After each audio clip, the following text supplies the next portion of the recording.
Good morning, students. Welcome once again.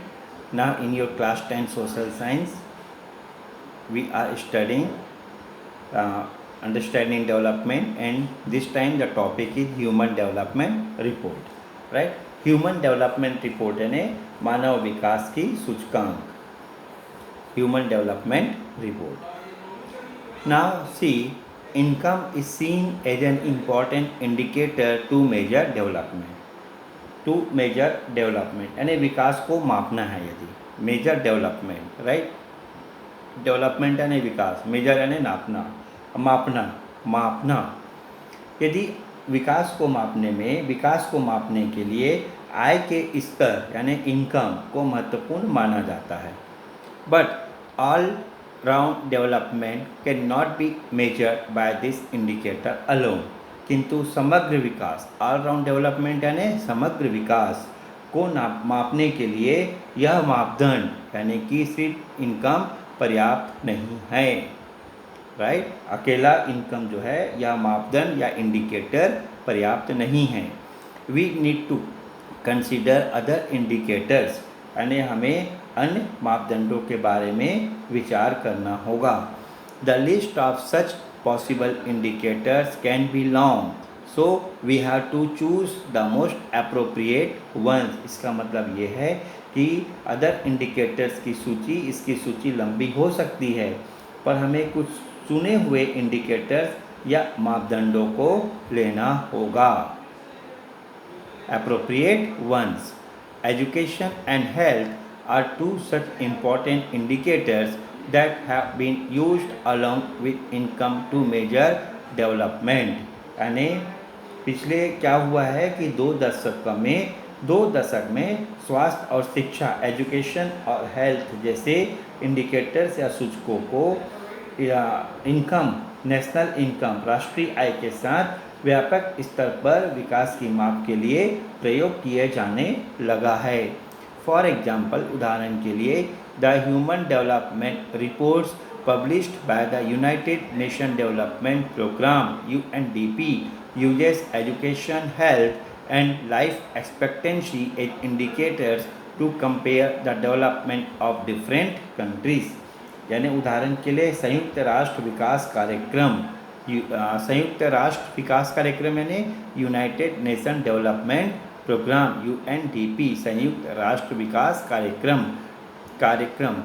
United Nation Development Programme UNDP के द्वारा प्रकाशित मानव विकास report यानी कि जो ह्यूमन डेवलपमेंट रिपोर्ट, मानव विकास रिपोर्ट यानी ह्यूमन डेवलपमेंट रिपोर्ट में भी विभिन्न देशों की तुलना उनके शिक्षा यानी एजुकेशन, स्वास्थ्य यानी हेल्थ और जीवन प्रत्याशा यानी लाइफ एक्सपेक्टेंसी यानी एक व्यक्ति जो है कितने साल तक उसका लाइफ हो सकता है, जिंदा रहने का, स्वस्थ जिंदा रहता है, राइट, लाइफ एक्सपेक्टेंसी के आधार पर की जाती है.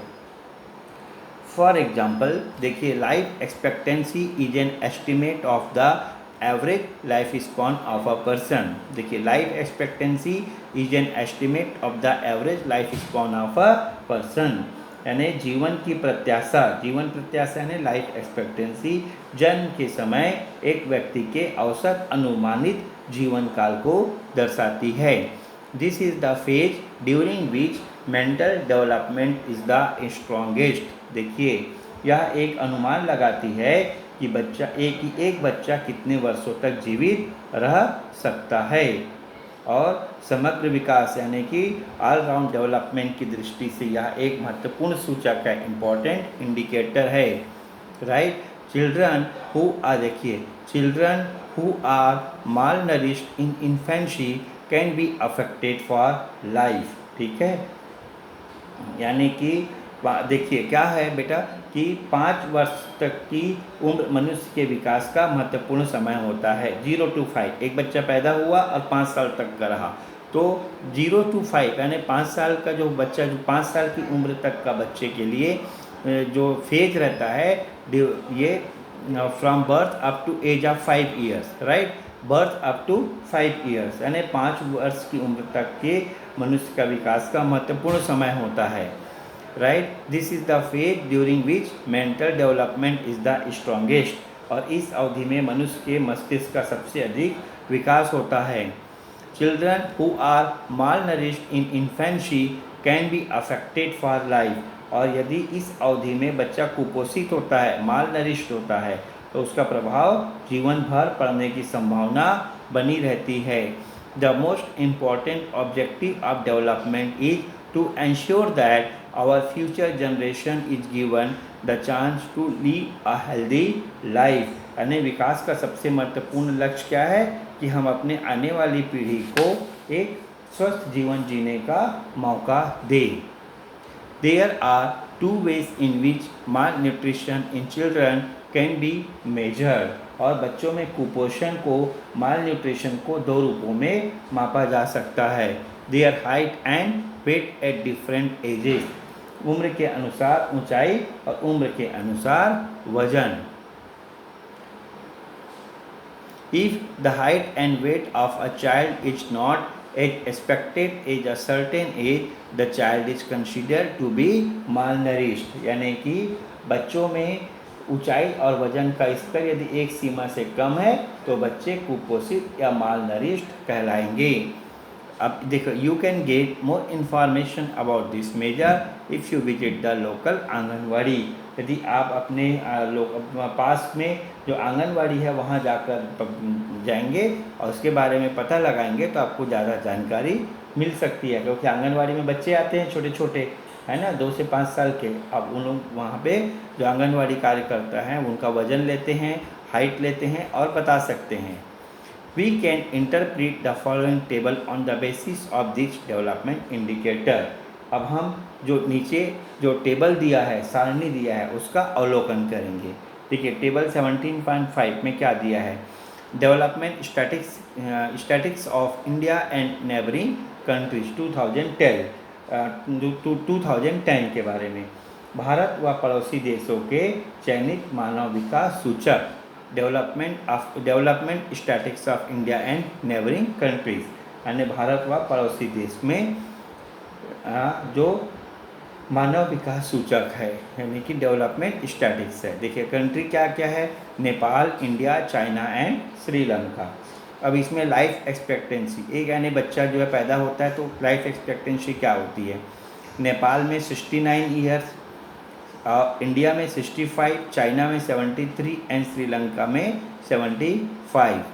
अब लिटरेसी रेट क्या है, लिटरेसी रेट है 15+, यानी कि साक्षरता दर 15+ यानी % में है, यानी 15 साल से ऊपर के बच्चों के लिए।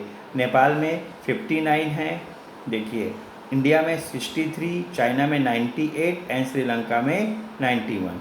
अब percentage of mall nourish children among all under 5 children, यानी 5 वर्ष के बच्चों में कुपोषण का स्तर क्या है। हाइट फॉर एज परसेंटेज और वेट फॉर एज, हाइट और वेट, ठीक है, दोनों। नेपाल में यानी कि माल नरिश अमंग 49 एंड 39, इंडिया में 48 एंड 43, वहीं चाइना में 10 एंड 4 और श्रीलंका में 17 एंड 21। ठीक, अब इसी को अगर आप देखेंगे, we need to take a consolidated view of income and other goals from a human development perspective, यानी मानव विकास की दृष्टि से हमें आय व अन्य लक्ष्यों को समग्र रूप से देखना चाहिए। We need to take a consolidated views. Consolidated view का मतलब समग्र रूप से देखना चाहिए of income and other goals from a human development perspective, यानी ह्यूमन डेवलपमेंट पर्सपेक्टिव का मतलब मानव विकास की दृष्टि से, right. We have understood these indicators from this perspective, यानी इसी नज़रिए से ह्यूमन डेवलपमेंट पर्सपेक्टिव यानी कि मानव विकास के नज़रिए से हमने मानव विकास के सूचकों को समझा है, ह्यूमन डेवलपमेंट इंडिकेटर्स को समझा है। The impact of development should be seen in a better quality of human life, especially in health and education and related indicators, यानी विकास का प्रभाव मानव जीवन पर झलकना चाहिए। शिक्षा व स्वास्थ्य संबंधी सूचकांक सबसे महत्वपूर्ण हैं। शिक्षा व स्वास्थ्य, health and education. Now answer the following question on the basis of table 17.5। ये जो टेबल 17.5 है ना, जिसको हमने पढ़ा, इसके बेस पे हम कुछ क्वेश्चन का आंसर ढूंढने की कोशिश करते हैं। पहले आपको मैं क्वेश्चन समझा दूंगा, आप आंसर लिखना, फिर मैं आपको बताऊंगा। In which countries is the level of human development better. यानी आप टेबल को देखिए ऊपर 17.5 को, और बताइए in which countries is the level of development better, यानी किन देशों में मानव विकास का स्तर सबसे बेहतर दिखाई दे रहा है। Over the past 10 years per capita income has increased 3 times more in India than in Nepal. Yet there is very little difference in the human development indicators. Why is this so? देखिए अभी क्या है, बोल रहा है कि पिछले 10 वर्षों में भारत में प्रति व्यक्ति आय में लगातार वृद्धि हुई है, जो नेपाल की तुलना में अधिक है। फिर भी मानव विकास सूचकों में बहुत अंतर दिखाई नहीं देता। इसका कारण क्या है? What additional efforts need to be taken in India to realize our human development goals? What additional effort, यानी भारत में मानव विकास सूचकांक, जिसको हम बोलते हैं ह्यूमन डेवलपमेंट गोल्स, को लक्ष्य को प्राप्त करने के लिए और क्या प्रयास करना चाहिए। ये पूरे आंसर्स आपको सोचिए, ठीक है। In the next video we will continue our lesson.